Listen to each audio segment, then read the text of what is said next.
August 13th, 1521. The smell of smoke is everywhere, and the heat of the fires is making my steel armor burn against my skin. Tenochtitlan. This was an incredible Aztec capital built in a lake with canals and floating gardens that made Venice look basic. It's now just flaming ruins and rubble. I'm standing here with my 400 Spanish soldiers and thousands of indigenous allies, and we've just brought down an empire of millions. Looking back now, knowing what this moment would lead to, I should feel proud, but I'm actually feeling absolutely horrified. My name is Hernán Cortés, and this is the AP US History My Story podcast.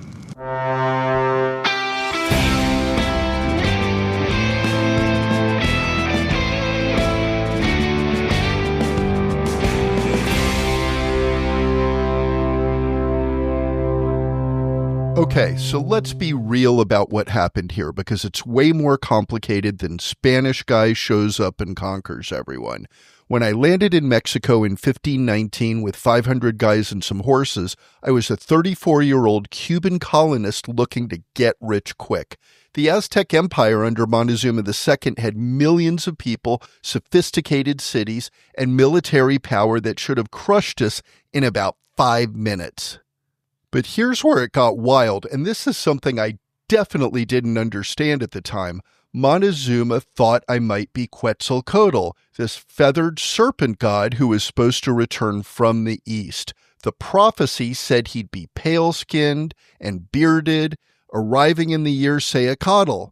And wouldn't you know it, I came from the east, I was pale-skinned, I was bearded, and 1519 was Sayacatl in the Aztec calendar, so I showed up looking exactly like their god was supposed to look. How about that for a coincidence?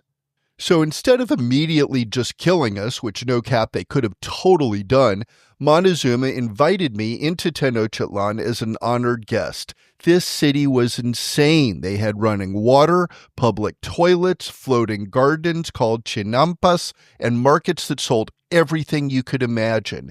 Meanwhile, most European cities at this time were muddy, crap-filled disasters, so this was a real delight. And then I made the decision that still keeps me up at night, 500 years later. Instead of just accepting Montezuma's hospitality and maybe working out some kind of a trade relationship, I took him hostage. Just straight up kidnapped the emperor of the most powerful empire in the Americas and used him as a puppet ruler. It was giving unhinged colonizer energy, and I thought it would work out. The thing is, my guys and I weren't just fighting the Aztecs. We had thousands of local allies, Tlaxcalans, Semopalans, and other groups who totally hated the Aztec rule. The Aztec Empire wasn't some peaceful paradise. They conquered other peoples, demanded tribute, and took prisoners for human sacrifice. So when I showed up looking like the snake god, and they knew I was offering alliance against their oppressors, a lot of groups were like, hey, let's do this. But then everything went completely sideways. While I was away dealing with other Spanish forces trying to arrest me, that's a different long story, my lieutenant, Pedro de Alvarado, massacred hundreds of unarmed Aztec nobles during a religious festival. The people of Tenochtitlan lost their fricking minds, rightfully so, and when I came back, they declared war on all of us. Montezuma, he tried to calm them down, but they weren't having it. They threw stones at him from the crowd, and then he died 3 days later, whether from those injuries or because we killed him. Historians will argue about that, but that's when the real fighting started. We had to flee the city in what we called La Noche Triste, the Night of Sorrows. Hundreds of my men died trying to escape across the causeways. Literally a bunch of jackasses going too slow because they were weighed down by the gold they refused to leave behind. I sat under a tree and just cried, watching my army get destroyed. It was a complete disaster, and I thought my conquest dreams were over. But here's the thing that changed everything, and it's the most horrible part of the whole story, and you've heard it in other episodes. European diseases, smallpox, typhus, measles, had already started spreading through the local population. People who had never been exposed to these diseases started dying at rates that you can't even imagine. Some estimates say 90% of the indigenous population died from disease in the decades after we first made contact.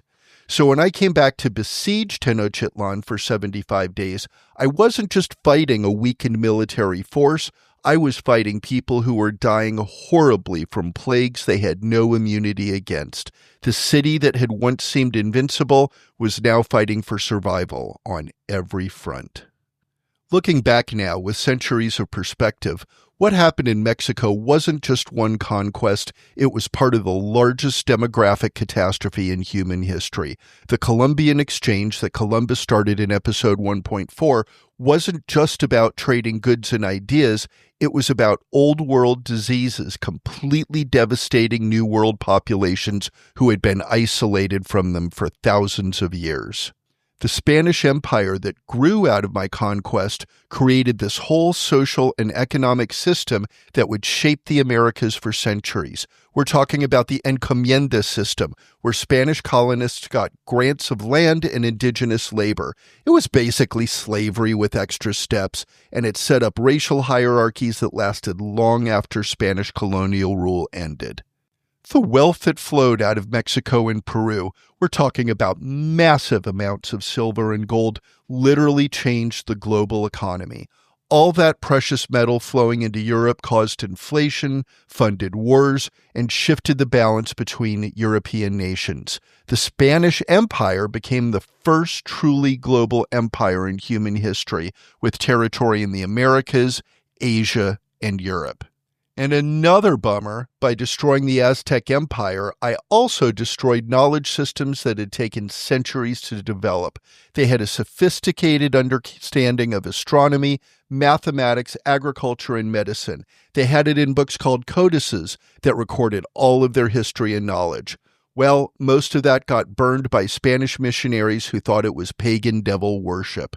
Languages disappeared, agricultural techniques were lost, and ways of organizing society that had worked for thousands of years simply just vanished. Standing in the ruins of Tenochtitlan, renaming it Mexico City, I thought I was building something glorious for the Spanish crown and for Christianity. And maybe parts of what we built were genuinely positive. The mixing of cultures, the global connections, the new forms of art and knowledge that emerged. But I destroyed civilizations that existed for thousands of years, killed millions of people through violence and disease, and established colonial systems that oppressed indigenous people for centuries. The Columbian Exchange started with Columbus and accelerated with my conquest. It changed everything about how human societies developed across the globe. Sometimes I wonder what Tenochtitlan would look like today if I had just accepted Montezuma's hospitality and sailed home with stories of the most beautiful city I'd ever seen. But you can't undo genocide, and you can't bring back the voices of millions who never got to tell their own stories. Like, follow, and share the AP US History My Story podcast, because these stories hit different when you hear the original voices that shaped our country.